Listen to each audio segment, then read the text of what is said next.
앵커 브리핑 시간입니다. 오늘도 시장에서 집중할 만한 세 가지 이슈를 저희가 준비를 해봤고요. 네. 첫 번째부터 열어보도록 하겠습니다. 뉴욕에서도 전해드렸지만 다시 한번 말씀드리면 FOMC 의사록에 대한 얘기를 해야 될 것 같아요.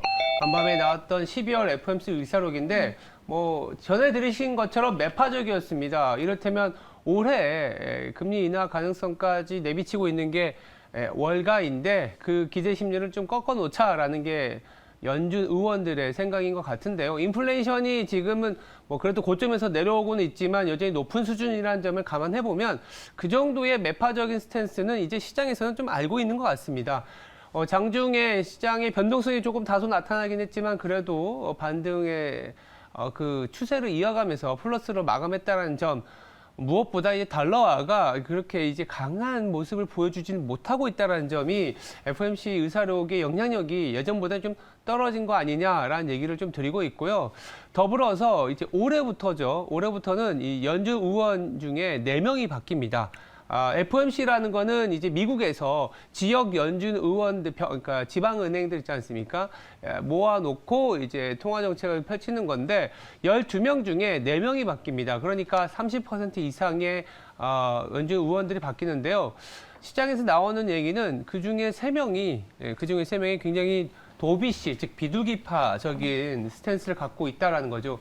아까 이제 뉴욕에서도 전해드린 미네아폴리스 카시카리 총재는 좀 매파적인 성향이고요. 그분을 제외한 나머지 3명, 이를테면 시카고 연준, 필라델피아, 댈러스 연은 총재는 기준금리 인상이 좀 상당폭 진행이 됐고 이제부터는 물가 하락의 추세를 좀 봐야 된다라는 스탠스를 갖고 있기 때문에 다소 긍정적이면은 지난해만큼의 긴축의 강도는 올해는 좀 없을 것 같고, 물론 앞으로 한 50bp, 좀 많으면 75bp이긴 하지만 이 금리 인상 강도는 점점점 줄어들 것이고, 피벗까지는 아니더라도 금리 동결이 연중반에 나올 수 있지 않겠냐라는 게 오늘의 하루의 또 시장의 흐름이지 않겠냐라고 보고 있습니다.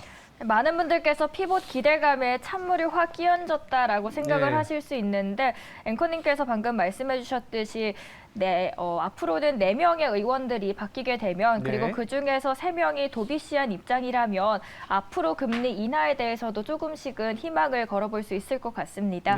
저희 두 번째 이슈도 체크해 보도록 하죠. 두 번째는 이렇게 긴축 국면에도 불구하고 이제 꺾이지 않는, 부러지지 않는 고용이라고 볼 수 있는데, 여기서 만약에 고용이 부러지면 당장 이제 시장도 환호를 하겠지만 저는 좀 생각이 다른 게 최근에 이런 얘기가 나옵니다. 미국에서요, 주요 월가들의 조사를 보면 올해 리세션, 즉 경기 침체가 발생할 것이냐라는 부분에 경기 침체가 아예 발생하지 않는다는 의견도 있고, 경기 침체가 발생하더라도 좀 소프트 랜딩, 좀 연착륙에 가깝지 않겠냐라는 얘기들이 나옵니다. 그 근거가 뭐냐면 물가는 내려오지만 고용 지표가 그래도 좀 단단하게 유지되면서 결국 물가의 하락을 겪고 나서는 연중반 이후에는 소비 시즌, 그리고 미국 사람들의 소비 모멘텀이 살아날 수 있다라는 점이 이제 부각이 되고 있는데, 그렇게 되면 이머징, 그리고 한국 같은 경우에는 수출을 할 수 있기 때문에 지금은 좀 괴로운 순간이긴 하지만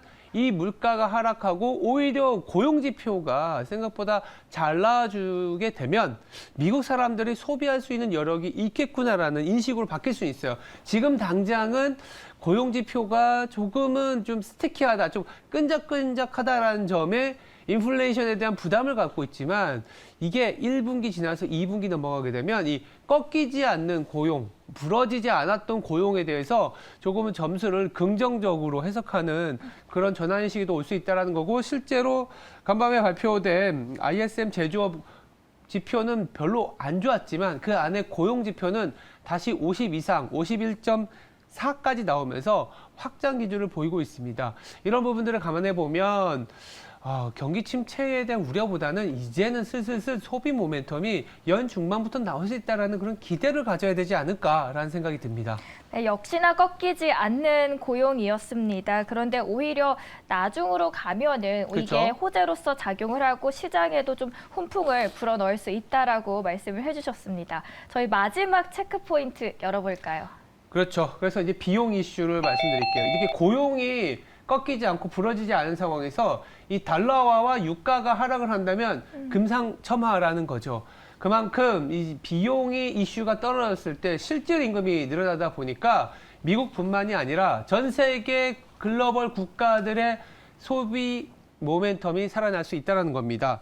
아시겠지만 우리나라 경상수지, 특히 무역수지도 적자폭이 상당품 커졌던 것이 달러화도 높은데 거기다가 에너지 가격까지 높으니까 수입 비용이 어마어마했지 않습니까? 이 수입 비용이 줄어들 수 있다는 자체, 그로 인해서 기업들은 영업이익률이 개선되고 전반적으로 이제 경상수지가 개선되게 되면 달러와 약세 더불어서 이머징으로의 자금 유입이 가능해집니다. 그래서 간밤에 이머징 ETF는 3% 이상 급등했고요.